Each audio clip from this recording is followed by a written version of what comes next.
Bonjour à toutes et à tous, Valentin Franc avec vous pour ce premier point de marché de la semaine. Nous sommes le lundi 21 mai 2018. Bienvenue à toutes et à tous. Alors bonjour à vous Raymond, j'espère que vous allez bien, que vous avez passé un agréable week-end. Bonjour Loïc, j'espère que vous allez bien également. Alors tout de suite, vous venez à prendre connaissance de l'avertissement légal sur les risques. Le trading avec effet levé amplifie toujours les gains et les pertes. Un compte risque limité présente un risque de perte du capital investi. L'investissement sur compte titre présente un risque de perte en capital. IG fournit exclusivement un service d'exécution d'ordre. Cette présentation est indicative et ne saurait être considérée comme un conseil ou une recommandation. Bien le bonjour à vous Didier, Denis que je sais également, François, bien le bonjour à vous. Alors si vous pouvez me confirmer que l'image et le son fonctionnent bien, ça serait parfait avant de poursuivre ce point de marché. Top, nous dit François, Raymond, pareil, voilà, c'est bon, très bien, merci pour vos confirmations. Pour vos nombreuses confirmations. Alors, petit briefing d'actualité ce matin, nous sommes lundi matin, donc il n'y a pas grand chose, mais en tout cas, nous avons des marchés asiatiques qui sont plutôt orientés dans le vert, on a des investisseurs qui digèrent l'avancement positif des discussions commerciales entre les États-Unis et la Chine. Pour ceux qui ne sont pas au courant, ce week-end, on a eu le secrétaire américain Steven Mnuchin qui a déclaré que l'administration américaine n'imposera pas de tarifs sur les produits chinois pour le moment. Et pareil, toujours dans les discussions commerciales, cette fois-ci pour l'ALENA, on a le Congrès américain qui a établi une nouvelle deadline, une nouvelle date limite pour les négociations. Donc les parties devront trouver un accord avant l'élection présidentielle mexicaine au 1er juillet, donc ça laisse un peu plus de 5 semaines dorénavant. Au niveau du résumé de la science asiatique, excusez-moi, on a le yen et le gold qui continuent à reculer. On a le dollar qui fait pression sur ces deux actifs. Le Nikkei, le Hang Seng qui progresse. Donc on va voir ensemble un petit peu ce qu'on peut mettre en place. Je me souviens, je vous avais quitté la semaine dernière avec des divergences en défaveur du dollar. Euh, on va voir ce qu'elle donne dorénavant. Pardon, excusez-moi.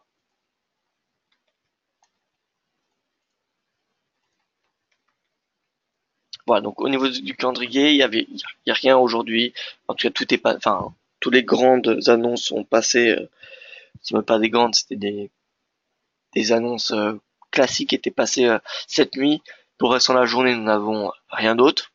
Je vous rappelle que c'est férié en France, c'est férié au Canada, là, c'est fermé en Allemagne. Donc ouais, il y aura très très peu de volume, même si Londres est ouvert, il devrait avoir moitié volume, la moitié des volumes, pardon. Donc on a le calendrier économique, les annonces fortes de la semaine. Vous pouvez voir qu'on a quelques discours de la part de la BOE. On aura notamment la deuxième estimation du PIB du premier trimestre du Royaume-Uni vendredi, qui sera particulièrement important, mais également l'IPC du Royaume-Uni, attendu à 2,5 et 2,2, donc en légère baisse pour l'IPC Core. Nous aurons également les minutes de la Fed qui seront publiées mercredi à 20h. Il n'y aura pas de webinaire spécial pour ces minutes, étant donné qu'il n'y a pas de discours associé à accompagné à ce compte rendu. Le premier webinaire spécial Fed sera en juin pour la décision des taux qui devrait aboutir normalement à une hausse. Et voilà un petit peu pour ce qu'il y a pour ce que nous avons cette semaine. Quelques statistiques en Europe, quelques statistiques aux États-Unis. Ce n'est pas marqué ici parce que c'est catégorisé comme une moyenne, mais on a également une estimation du PIB du Japon.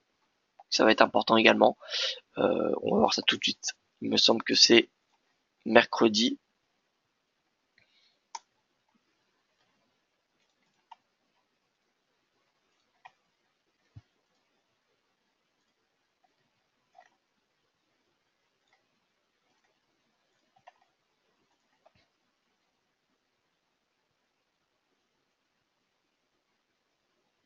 Ah pardon, c'est l'IPC.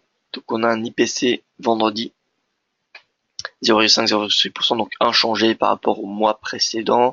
Et il me semblait que nous avions un PIB qui était publié. Et on va voir ça tout de suite. Nous allons vérifier sur Investing.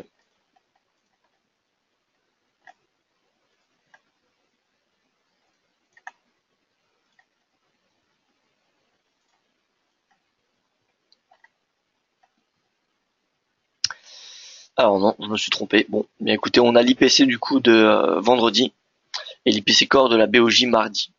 Voilà, donc nous n'avons pas de PIB qui sera publié, pas de PIB japonais qui sera publié aujourd'hui.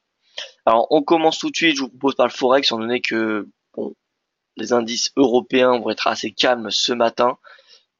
Donc, je pense que ce sera beaucoup plus intéressant de commencer par le Forex. Alors, week-end prolongé. Alors c'est ça, c'est week-end prolongé. Alors pour en France, c'est férié aujourd'hui et ce sera férié lundi prochain au Royaume-Uni. Alors bonjour à tous ceux qui viennent de nous rejoindre. L'euro-dollar, est-ce qu'il va atteindre 1,17? Alors, je vais essayer de répondre à cette question. Tout d'abord, on va faire une analyse des indices, des indices forex. Commencer par le CAD. Le CAD qui bute sous cette oblique qui a cherché le point haut de 2017 et 2018. Donc résistance. Tant qu'elle n'est pas dépassée cette résistance, je considère que le biais il y a plus de chances qu'il soit baissier que haussier. Nous avons donc la moyenne mobile à 20 jours qui fait office de signal, en tout cas un premier signal de vente en cas de franchissement. Mais tant que le cours se situe en dessous de cette oblique, mais au-dessus de cette moyenne mobile, je pense qu'il n'y a pas grand-chose à faire pour le moment. À noter que le CAD est en train de former une divergence. Vous voyez des sommets plats, voire même de plus en plus bas, alors que sur le prix, on a des sommets de plus en plus hauts. Au niveau de l'USD Index, alors ce n'est pas le DXY, hein, mais c'est l'USD Index équipondéré, qui, comme vous pouvez constater, est revenu à ces niveaux de novembre, avant la hausse des taux de la Fed, qui avait eu lieu, vous voyez, c'était ici, le 13 décembre dernier. Donc vous voyez, on avait une consolidation pendant 3 semaines. 35 bars, voilà, 35 bars, donc un peu plus de 3 semaines, hein, clairement, sur le NZ Index. Donc peut-être qu'on peut s'attendre à la même chose pour cette nouvelle hausse des taux. Étant donné que la hausse des taux a lieu donc en juin, ça va être le 11 juin il me semble.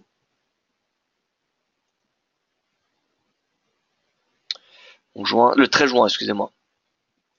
13 juin, donc c'est pas impossible qu'on ait une divergence ou en tout cas une stabilisation du dollar depuis à ce niveau-là, au niveau de novembre, tout simplement. Donc voilà, c'est tout à fait possible. En plus, on a cette oblique, alors qui n'est pas très propre comme cela, mais si on regarde sur un graphique de très long terme, ouais, c'est l'oblique qui vient chercher le point haut de 2002, le point haut de 2009 et une extension.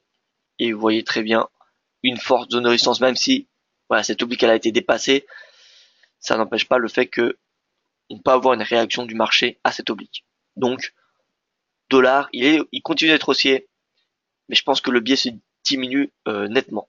Et tout comme le CAD, tant que le dollar n'a pas franchi au moins sa moyenne mobile à 20 jours, il n'y a pas de stratégie de vendeuse à mettre en place, même s'il y a des divergences baissières, comme on peut le constater. C'est parce qu'il y a une divergence baissière qu'il faut directement rentrer à la vente. On attend davantage de signaux. Et moi, vous savez, j'aime bien combiner la moyenne mobile à 20 jours du prix et le niveau de 50 du RSI. Dès que les deux sont franchis, voilà, ça donne quand même un, un opinion baissier ou haussier, ça dépend du sens. Mais en l'occurrence ici, baissier.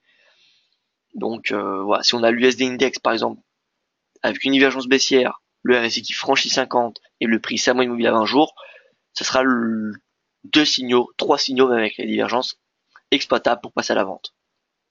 Le CHF rebondit. Vendredi, on a eu la clôture du RSI au-dessus de 50, le prix au-dessus de la moyenne mobile à 20 jours, mais également au-dessus de l'oblique.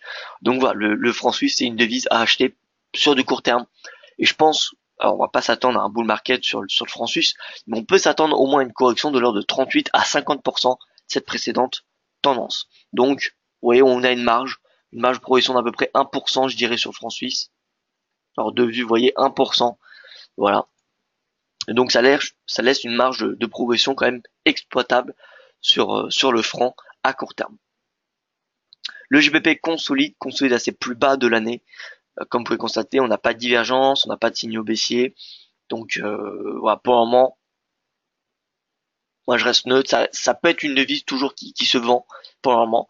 Ça m'étonnerait que le GBP ou l'euro progresse tant que le dollar va être orienté à la hausse. Donc par exemple, GBP CHF ou euro CHF, on peut continuer à vendre ces deux paires. L'euro-dollar, enfin c'est pas l'euro-dollar, excusez-moi, l'euro-index, donc l'analyse technique est un peu plus propre que sur le GBP qui se ressemble globalement, mais donc voyez on a eu un canal, la sortie par le bas, le pullback et ça repart à la baisse. On a le RSI qui est bien vendu, même survendu, donc on a un puissant momentum baissier, c'est donc pas le moment de rentrer à l'achat. La moyenne mobile à 20 jours est assez loin, donc voilà, on est sur un niveau de support, un support de court terme, mais voilà, l'euro a une intention baissière, donc l'euro s'achève, c'est encore une bonne paire à vendre, tout comme l'euro-dollar, étant donné que le dollar, bien qu'il arrive sous résistance, il n'est pour le moment pas à la baisse. Il n'est pour le moment pas orienté à la baisse. Et même si le dollar commence à consolider, on devrait avoir une baisse de l'euro sur fond de mauvaises statistiques. Les statistiques en zone euro, elles sont toujours assez décevantes. Et au niveau du dollar australien, donc on peut voir qu'on a une ouverture à la hausse grâce, a priori, en tout cas c'est peut-être le facteur, mais à l'amélioration des perspectives commerciales entre les États-Unis et la Chine. On a le RSI qui a un plus haut depuis le mois de janvier, pardon. Donc voilà, des premiers signaux bullish assez intéressants quand même sur l'AUD, d'autant plus qu'on avait une divergence haussière. Donc, pour moi, on a des signaux quand même qui sont exploitables. Le trade, comment dire, cette spéculation est assez risquée quand même, mais je pense que c'est possible de passer à l'achat sur l'AUD parce que techniquement, nous avons les signaux. Le prix au-dessus de sa moyenne mobile à 20 jours. Enfin, déjà, on avait une divergence haussière qui était ici. Vous voyez, divergence haussière, des creux de plus en plus bas, des creux de plus en plus hauts. Le prix qui franchit la moyenne mobile à 20, 7 oblique, et le RSI qui franchit 50 et son plus haut depuis février. Donc voilà, si on ne passe pas à l'achat maintenant, je vois pas quand est-ce qu'on pourrait passer à l'achat. D'autant plus que plus tard, ça pourrait être trop tard. Parce que si le RSI est à 70, même si c'est témoin d'un puissant momentum bullish, eh bien c'est un peu plus délicat de rentrer à l'achat. Donc voilà, l'AUD, pourquoi pas, je dis bien passer à l'achat face, comme au franc suisse, l'euro ou alors le GBP. Voilà, ça me semble des devises assez intéressantes à shorter face à l'AUD ou le franc.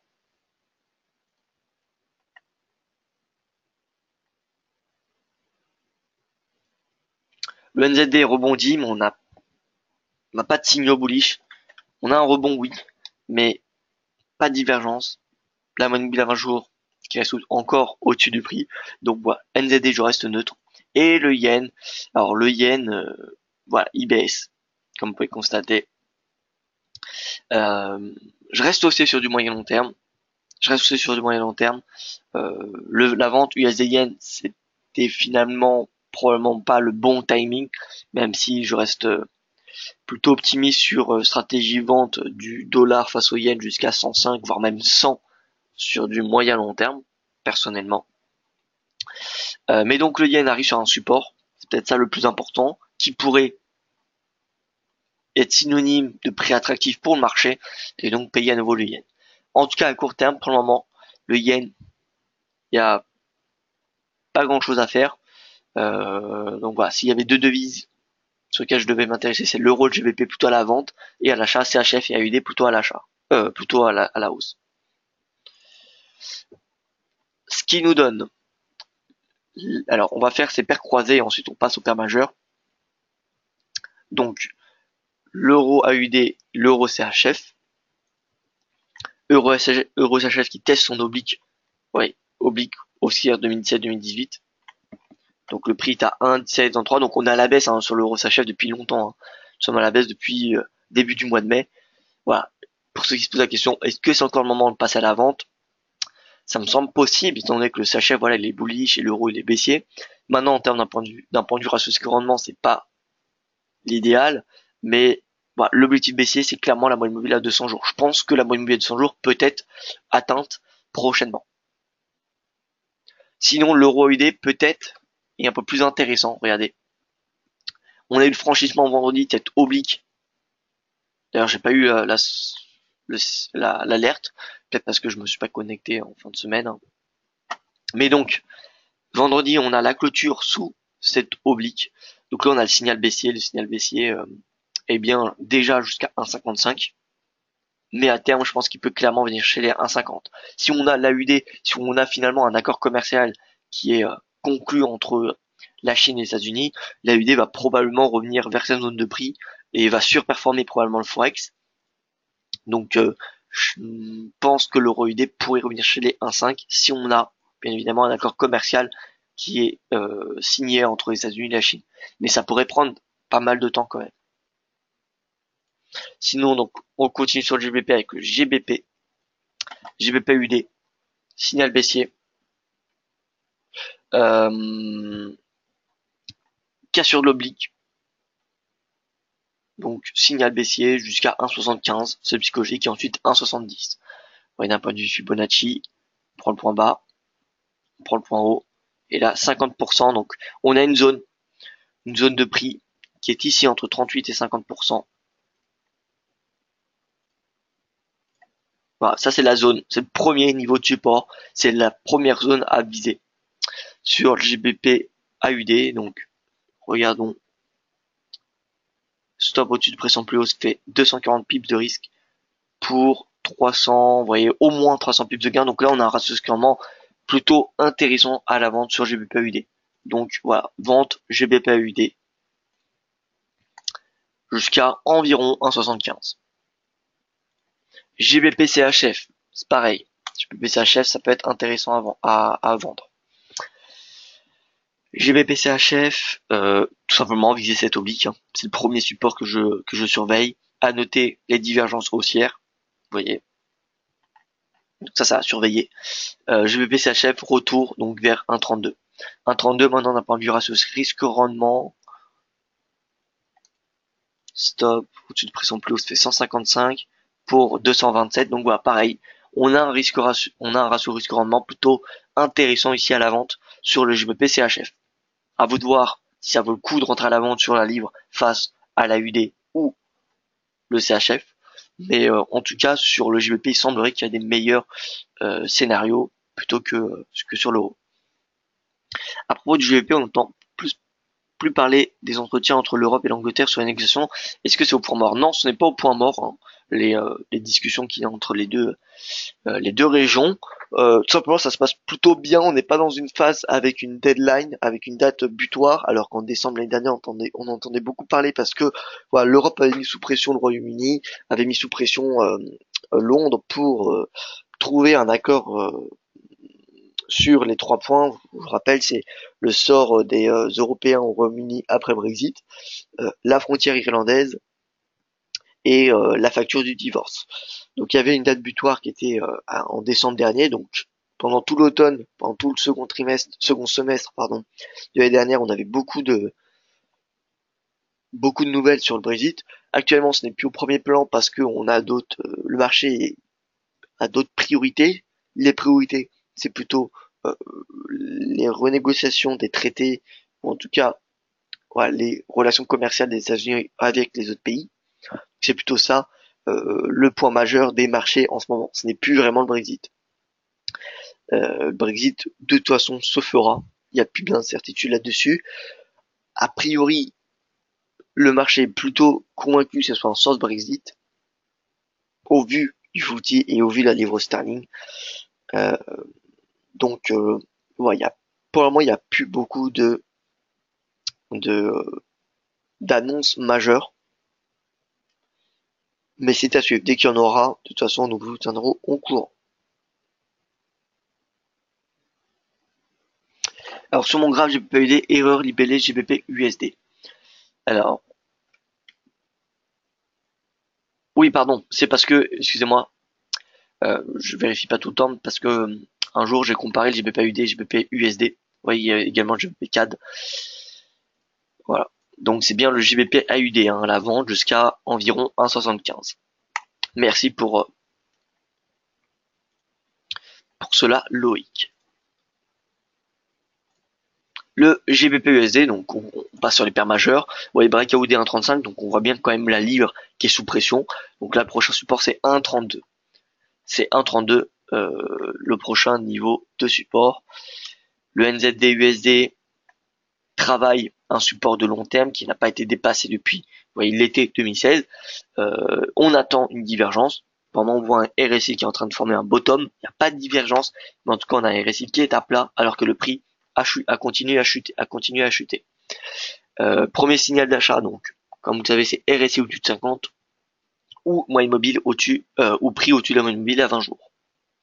Tant qu'on n'a pas ces deux signaux, ou l'un des deux en tout cas, ça sera impossible pour moi en tout cas de passer à l'achat sur le NZD USD.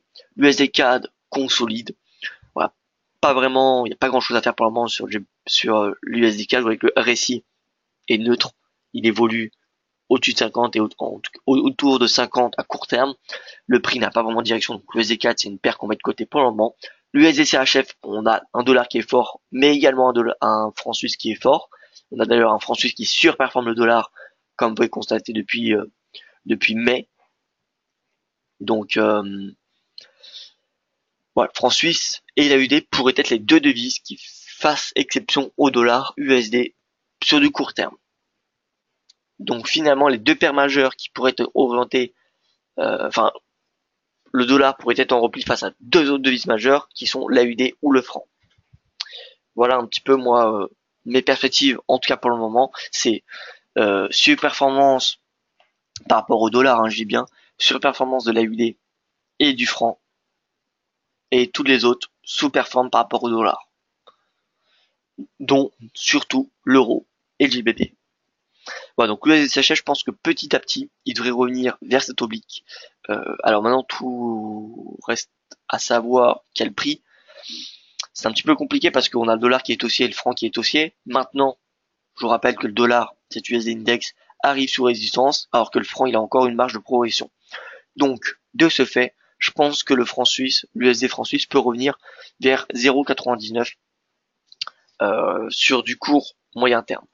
L'USDN, vous pouvez constater que les 110 finalement ce n'est pas un bon prix de vente. On a la divergence qui n'est plus une divergence. Prix sommet de plus en plus haut sur prix le RSI. Donc prochaine oblique à surveiller, c'est celle-ci. Voilà, celle-ci. Encore une fois, je mets pas à la poubelle mon scénario retour de l'USD yen à 105, voire même 100 sur du moyen terme. Voilà. Quand on regarde l'USD Index que je vous ai fait voir il y a un petit instant et Dixie, donc il progresse. Je pense qu'il va revenir chercher 95 et ensuite revenir à la baisse. Parce que, pourquoi je dis ça?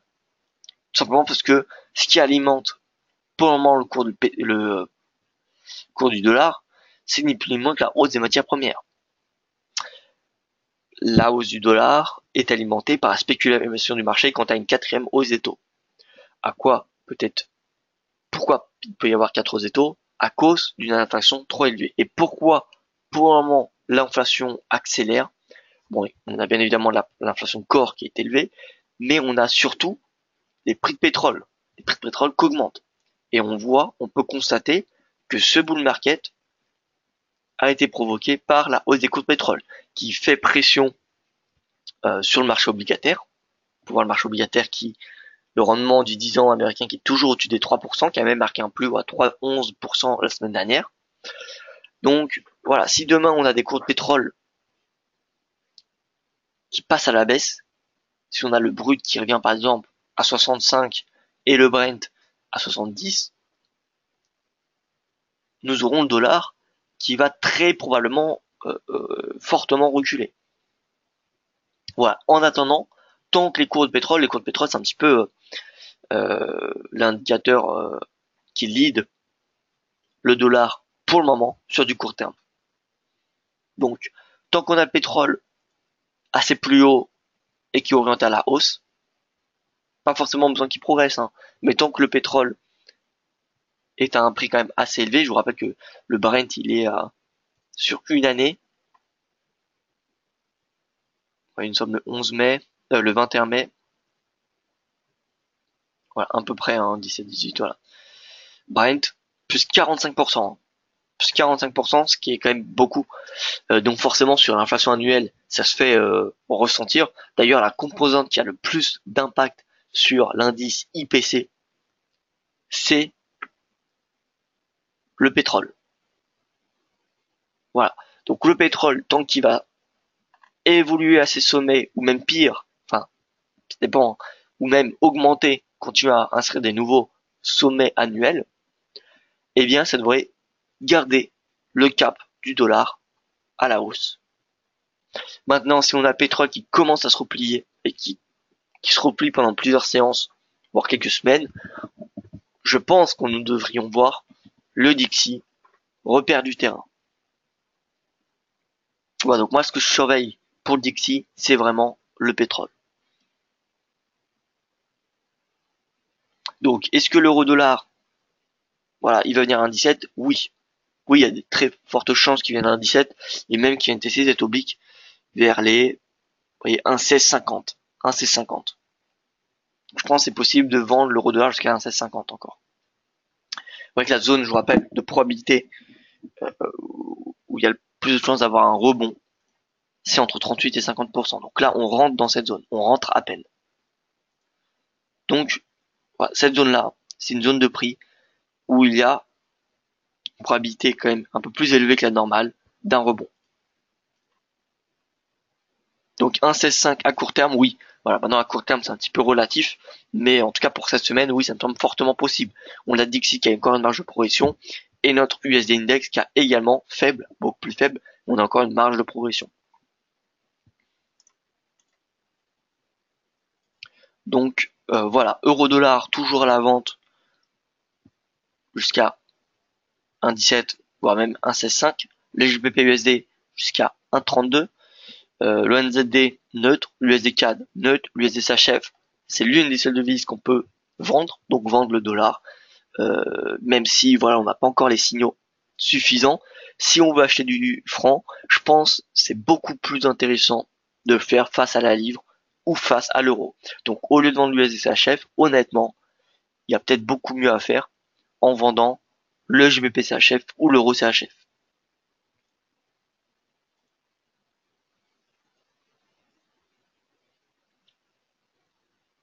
L'AUD-USD, c'est pareil, vous voyez, qui résiste assez bien à la hausse du dollar. Pourquoi? Parce que pour le moment, on a un ton qui devient plus positif concernant les relations commerciales sino-américaines. Donc, c'est pas le moment d'entrer à l'achat, parce que voilà, encore une fois, comme c'est un petit peu le même topo que l'USD-CHF, on a un dollar qui est fort, donc au lieu de prendre des risques à vendre du dollar alors qu'il est haussier, il faut mieux acheter l'AUD face à l'euro ou le GBP.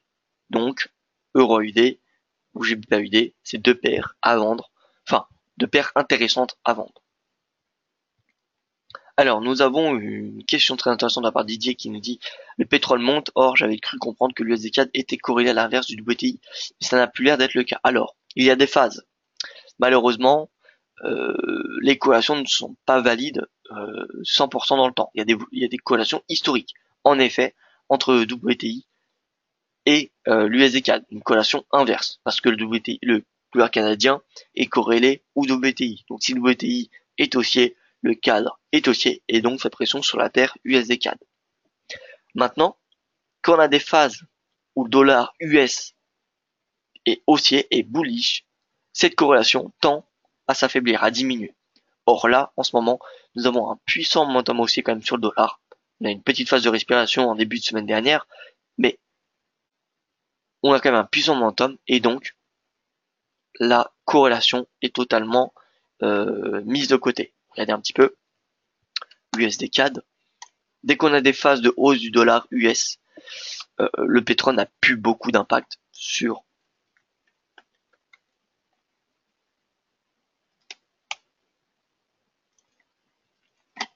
le cours. Donc en vert, qu'est-ce que nous avons? Nous avons le Dixie, le DXY, le dollar index, et en noir, nous avons le pétrole.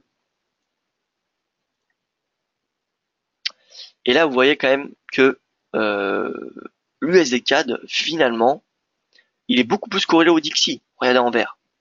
Il est beaucoup plus corrélé au Dixie qu'au WTI.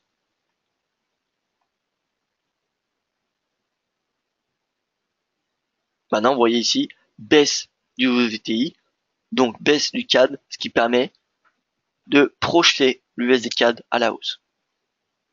Mais là, on peut voir que quand on a deux phases de hausse que ce soit le Dixie ou le pétrole, eh bien c'est généralement, en tout cas, généralement je dis bien, le Dixie qui prend la main. Regardez ici, c'est pareil. Dixie qui monte, pétrole qui monte, et pourtant l'USD-CAD monte. Voilà, donc l'USD-CAD est beaucoup plus dirigé par le Dixie que le CAD. Mais ça, c'est un petit peu valide pour toutes les autres paires majeures. Par contre, le CAD est corrélé au WTI. Donc si vous regardez par exemple l'EuroCAD ou le GBP-CAD, eh bien là, je pense qu'on va avoir un niveau beaucoup plus intéressant. Regardons par exemple euh, l'EuroCAD. Voilà l'EuroCAD. Donc pareil, on a une corrélation, je dirais, qui n'est pas... alors, hausse du pétrole... Ah non, c'est pas un bon exemple. Regardons GBP-CAD.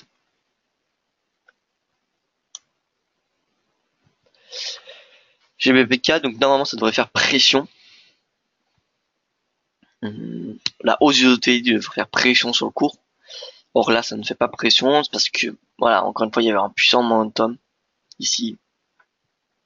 Je vous rappelle que dernier trimestre de l'année dernière et début de ce trimestre, l'une des devises la plus haussière, c'était la livre sterling.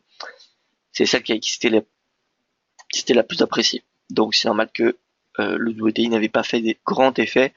Mais si on regarde donc, bon, l'AUD-CAD par exemple, vous voyez que l'AUD-CAD, il y a quand même une bonne corrélation. Bien évidemment, elle n'est pas valide 100% dans le temps.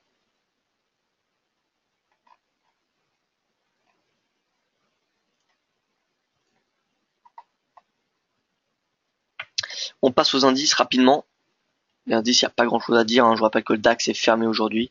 Donc le CAC qui a inscrit des nouveaux records annuels, qui a ses plus hauts presque depuis la crise de 2017. Regardez sur ce hebdomadaire. Non, mensuel, pardon. Mensuel, sommet 2017, c'est près de 6000. Donc là, concrètement, on a presque, je dis bien presque, une ligne droite, voilà, une autoroute jusqu'à 6000. Bien évidemment, il y aura des phases de respiration parce que le marché aura besoin de prendre des bénéfices, mais la prochaine résistance est à 5858 et 6000. Voilà, donc pour le moment, la hausse du CAC est alimentée par la baisse de l'euro, la forte hausse des cours du pétrole, et voilà, tout simplement. Donc si on a un rebond de l'euro, donc une baisse du dollar, les marchés actions européens devraient rapidement se trouver sous pression.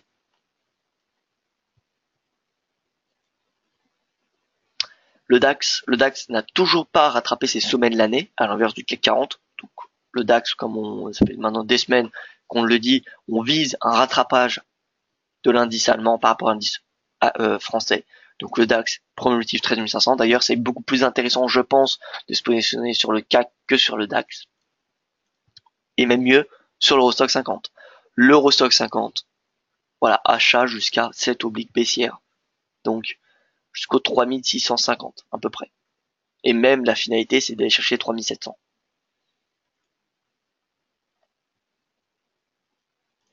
Au niveau de Wall Street, rapidement, le Dow qui n'a pas franchi ses 25 000 points. Donc, Dow qui a soulevé 25 000 points, bah, on a un rebond, on a un momentum haussier, mais voilà, qui manque un petit peu de conviction. Si on dépasse ces 5 000 points, ça permettra de renforcer, parce que c'est un niveau psychologique, c'est une résistance, donc voilà, ça fera preuve quand même d'un nombre d'acheteurs suffisant. Nasdaq qui revient, qui a échoué sous les 7000 points. Alors, échoué sous les 7000 points, donc faut payer le pullback, le mieux sur le Nasdaq. On sait que le Nasdaq c'est l'indice qui surperforme. On sait qu'un jour cette surperformance va s'arrêter. Nous savons qu'un jour les valeurs technologiques, nationaux technologiques seront plus à la mode, mais pour le moment, ça fait des années que le Nasdaq surperforme. Donc tant que voilà, on n'a pas de crack, je pense que le Nasdaq c'est un indice à privilégier.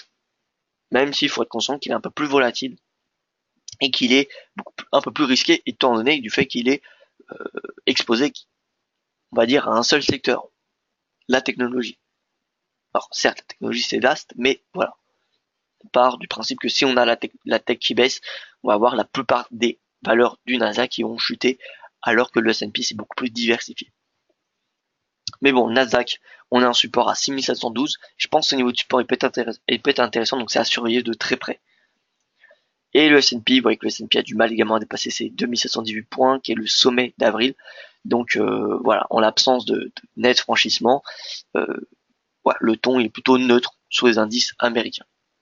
Je pense que pour le moment, le marché est plutôt sur les indices européens, porte le CAC à des nouveaux records, le DAX, enfin des nouveaux records de l'année, hein, bien évidemment, le DAX et l'Eurostoxx à la hausse, étant donné qu'on a une baisse de l'euro. Dès qu'on aura une hausse de l'euro, on devrait avoir un nouveau flux qui devrait se rapatrier sur les indices américains. Si on regarde l'euro-dollar et on superpose à force relative Eurostoxx 50 divisé par S&P 500,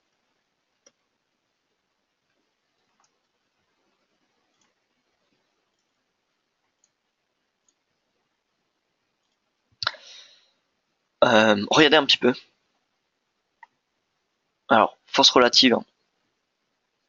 Donc là, la force relative, donc l'Eurostoxx arrête de surperformer à ce moment-là. Ouais, depuis ce moment-là, on va pas faire toute l'histoire, hein, mais de ce point bas à ce point haut, on avait une surperformance de l'Eurostoxx. Grâce en partie à la baisse de l'euro.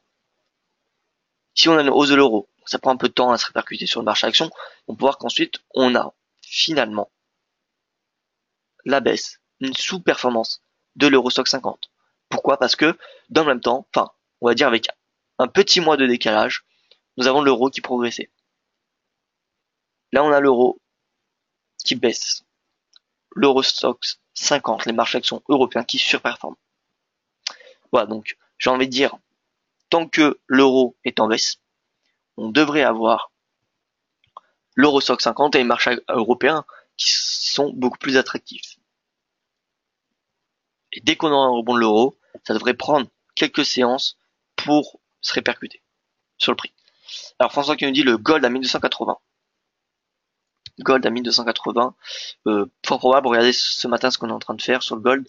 Franchissement de cette oblique. Si on a le franchissement, ça remet en cause un petit peu toute cette impulsion haussière. Et donc, le premier seuil à surveiller sera les 1250.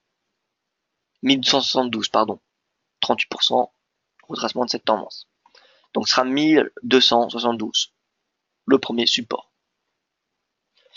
Et enfin, je fais un rapide mot sur le Bitcoin, mais je vous rappelle qu'il y a un webinaire spécial crypto-monnaie tout à l'heure à 13h. Bitcoin, vous pouvez voir que support 7826, 8000 points, enfin 8000 dollars, pardon. C'est le niveau de support qu'on avait annoncé la semaine dernière.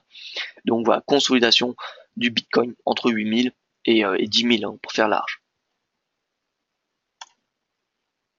Voilà, mais j'y reviendrai plus en détail, Loïc. Je vous invite à me rejoindre à 13h dans le webinaire spécial crypto-monnaie qui a lieu tous les lundis. Donc vous voyez, vous allez dans formation, séminaire en ligne. Et là, vous avez donc crypto-analyse à 13h. Voilà, écoutez, je vous remercie pour votre attention. Donc, en résumé, dollar qui reste à la hausse. On a l'euro, la livre sterling, la plupart des paires majeures qui sont en baisse. Mis à part le franc et la UD qui sont possibles, qui sont attendus en surperformance. Maintenant, de là à les acheter face au dollar US, ça me semble un petit peu plus risqué. Donc, le mieux, je pense, c'est d'acheter le franc et la UD face à l'euro ou le JBP. Voilà, c'est un petit peu, c'est sur cette explication que je vais vous laisser, parce que je n'ai plus rien à rajouter. Donc voilà, je vous remercie pour votre attention. Je vous dis à tout à l'heure pour ceux que je retrouverai dans mon analyse spéciale crypto-monnaie. Et sinon, eh bien, écoutez, comme d'habitude, rendez-vous demain pour le prochain point de marché. Excellente journée à vous et à tout à l'heure.